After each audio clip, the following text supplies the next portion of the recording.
I'm going to perform an enteral feeding via the NG route, also medication administration through the NG tube. First, I'm going to verify my order.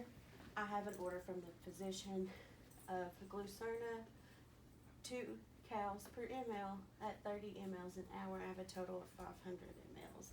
It is going to be administered by the kangaroo pump through a continuous bolus administration. I am going to gather my equipment. I have my nutrition formula hanging, is he in the video? My pump with battery life and of course my new tubing. I am going to perform hand hygiene and identify my patient. I have Mr. John Doe, birthday's 5/9 of 90, which matches my medical record, and the prescription label John Doe 5/9/90. The nutritional formula expires 5/9 of 2021, so it is still good. I am going to perform an abdominal assessment. I'm going to look, listen, and feel. I see no abnormalities. I'm going to listen to bowel sounds all 4 quadrants for 3 to 5 seconds, and I'm also going to make sure that his respirations are clear and equal bilaterally.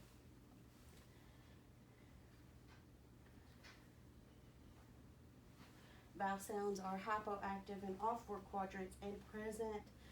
Lung sounds are clear. I would elevate the head of his bed 30 to 45 degrees at his best comfort, and I would apply my gloves. I am going to verify that my NG tube is in place by measuring the external length with a tape measure. I would also check my markings and verify that to the patient record to make sure there's not been any dislodgement or movement.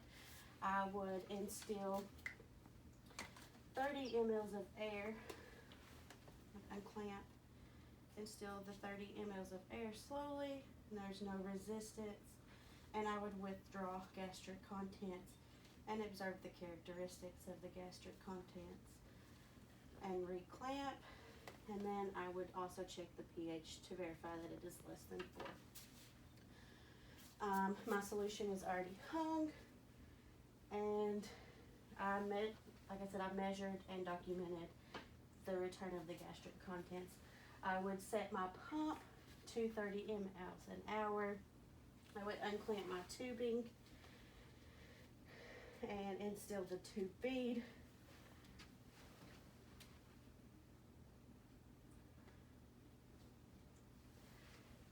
I would make sure that it is flowing and that it is still patent. I would flush every 4 hours until it is complete.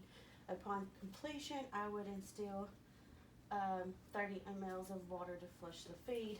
I would then put my patient upright to prevent gastric reflux, and I would continually monitor for safety.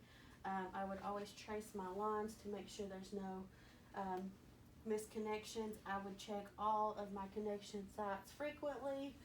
I would also label my solution, date, time, and name, and my tubing, because it is good for 24 hours, name, date, and time.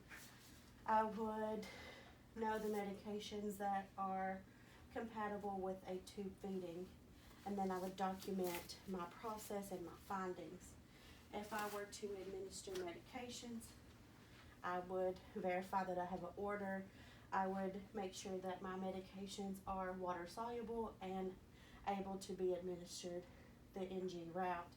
I would perform hand hygiene, don my PPE, and I would, of course, check the patency and placement of my NG tube before administration. And I would make sure to administer 1 medication at a time, crushed and dissolved in water. I would I would pause the feeding or stop the feeding depending upon the medication. Flush with 30 mLs of water, clamp, withdraw my medication, administer the medication slowly, clamp, and then I would flush with 30 more mLs of water after the medication administration, and then I would continue my tube feeding if appropriate. If not, I would either clamp my tubing or reapply my patient to suction. Of course, I would document my findings and put my patient in a position of comfort and perform